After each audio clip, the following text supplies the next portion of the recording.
Do you ever feel stuck? Stuck in your habits, stuck in your way of thinking, stuck in your outlook on life? Well, I got news for you. Neuroplasticity, baby. Neuroplasticity is the brain's ability to change and adapt over time in its structure and function, which means you're never actually stuck. You always have the ability to change, if you want to. Hi, I'm Emily, and welcome to my YouTube channel, Holistic Health, where I talk about all things health and wellness.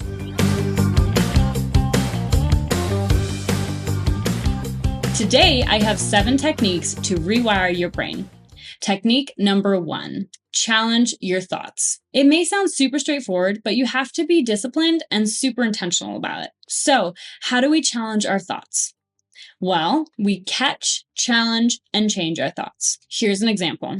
Let's say you set a goal for yourself to get up 5 days a week at 5 a.m. to go to the gym. Ouch, I know. And you wake up and you're in your warm bed underneath the covers and you think to yourself, oh man, I don't want to get up right now. That sounds terrible. Well, first we have to recognize that that is an unhelpful thought for us. That is going against our goals. So now we've caught it. Next, we have to challenge it. The challenge can be, well, I'm going to get up later, so why not get up now and hit my goal for the day and feel great while doing it? Then we're going to change our thought. That could look like, I get to go to the gym today and meet my goal. Simple as that. But like I said, you have to be intentional about it. Another example of this could be negative self-talk. You could think to yourself, wow, I'm so ugly. Pretty bad, huh? I think that's a pretty easy one to recognize. So we caught it. We caught the negative thought. Then we're going to challenge it. Would you ever walk up to a stranger and tell them, hey, you're pretty ugly? No.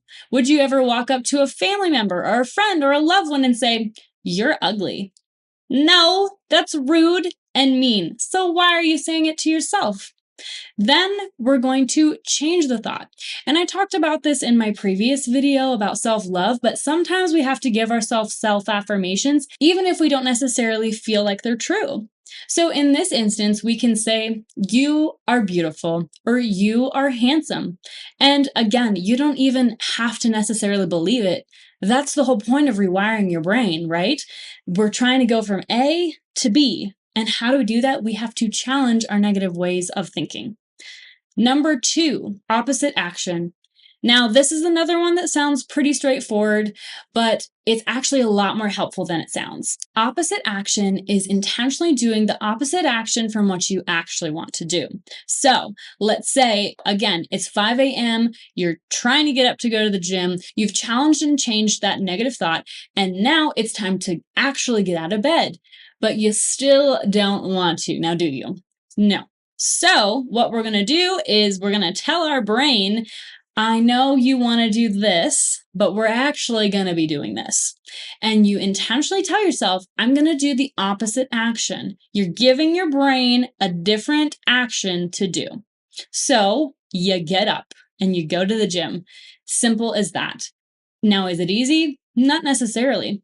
Here's another example of this. You're working all day, you are stressed out, you come home, you're hungry, and you start eating some food. And that food feels so comforting and yummy and calming, and all these happy hormones are being released in your brain. And so you don't really want to stop. You want to keep on munching and eating, and now we've blown way past our hunger signals and we're really overstuffed and full. Now, that doesn't feel really good, and that's not really helpful for us, is it? This is an example of emotionally overeating, and I'm going to make a whole separate video on this because this is a big topic that I feel like a lot of people struggle with.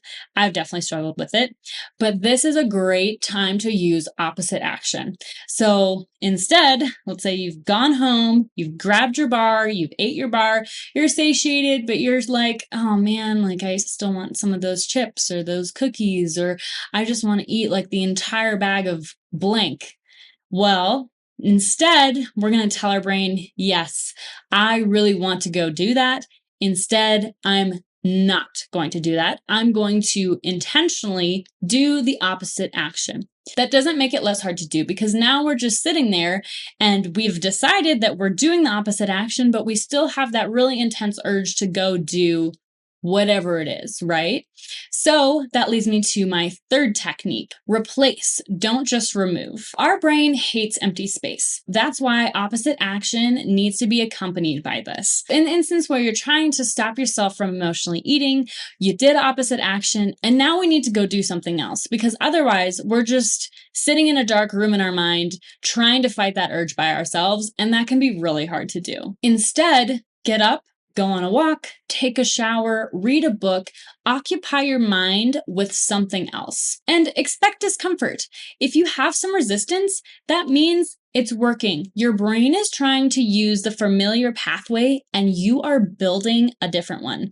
This can be for anything else. This can be the first time you wake up to go to the gym at 5 in the morning. This can be the first time you set down your phone to stop scrolling on TikTok when you're eating a meal. It can be walking away from the kitchen when you want to keep eating and going and taking a shower instead. Discomfort means it's working, okay? It's not meant to be easy. Rewiring your brain is an amazing thing, but it's not an easy task. In those moments of resistance, pause, notice it, give yourself a deep breath, give yourself some grace, and go do the other thing anyway. It might feel uncomfortable, but the more you resist and the more that you choose to do something else, the easier it's going to get. And each time you do, new neural pathways are forming. Number 4, learn something new. So when you're trying to develop new habits, or you're trying to change your way of thinking or lifestyle, it kind of helps if you know a little bit more about it, right? Let's say if you want to have a more positive outlook on life, it's hard to just wake up and say, I'm going to be more positive today. Okay, amazing. How are you going to do that? Or I'm going to go to the gym and I'm going to get in great shape. Okay, amazing. How are you going to do that? Get yourself a plan, research, learn about it, surround yourself with it, listen to videos, listen to podcasts, learn new techniques. It's really hard to develop a new habit if you don't know anything about it. This way, you are giving your brain new information. Number 5, set clear goals and give yourself many rewards along the way. I know it sounds funny, but your brain loves positive feedback. So by meeting those goals, or maybe resisting those urges, give yourself a reward. Give yourself a pat on the back. That's letting your brain know, hey, I'm doing a good job here. It helps reinforce those actions in your brain. Mini rewards can look like replacing that small item in your house that's been bothering you for a while, giving yourself an extra hour of sleep in the morning, taking a nice warm bath, getting new workout clothes or a journal, buying a new book, or booking a class that you would enjoy. Number 6, decide. Now, again, I know this sounds really easy, but it's not. And let me tell you why. Deciding and wanting are two separate things. A want is to have a desire to possess or do something, to wish for it. Whereas to decide is to come to a resolution in the mind as a result of consideration. Or, in other words, to make a choice. Deciding is saying, this is how it's going to be. This is what I'm going to do, and there's no changing it. Wanting is thinking about it. I want to be better. I want to develop this habit. I want to change. I can say, I want to make this really cool video with all of this awesome information, all I want, but I have to decide I'm going to do it. I have to decide I'm going to sit down, hit record, and start. It's the same thing with any other habit. You have to actually do it and come to a resolution in your mind that, no, this isn't just a one-day thing. We are going to keep at it, and we're going to keep consistent even when it gets hard. I've heard really amazing people who've gone through major weight loss journeys of 50, 100 pounds. That is not easy to do. And some of their best advice is as simple as, I decided I was going to do it.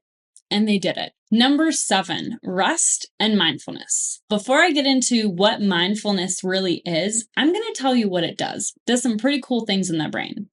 One of the things it can do is it can strengthen your prefrontal cortex, which is the area of your brain responsible for focus, decision-making, and emotional regulation. Mindfulness can also shrink your amygdala, which is the part of your brain responsible for fear and stress responses. So what is mindfulness? Mindfulness is training attention and awareness onto a singular point, such as your breath, an object, or a sound. I would encourage you to just simply look up mindfulness exercises on YouTube. There are lots of mindfulness exercises. Mindfulness helps you become less reactive and more intentional. And you need that for a lot of these techniques that I just went over. Lastly, rest and sleep. Sleep is so important. What happens when you sleep? Your brain goes through a vital restoration process, including the parts of your brain responsible for memory and hormone regulation. Your body can't create new neural pathways without rest, just like it can't develop new muscles without rest. Try some of these tips out for the next week. Let me know how it goes. Thank you so much for watching. And if you liked any of these techniques, consider liking and subscribing. See you next time.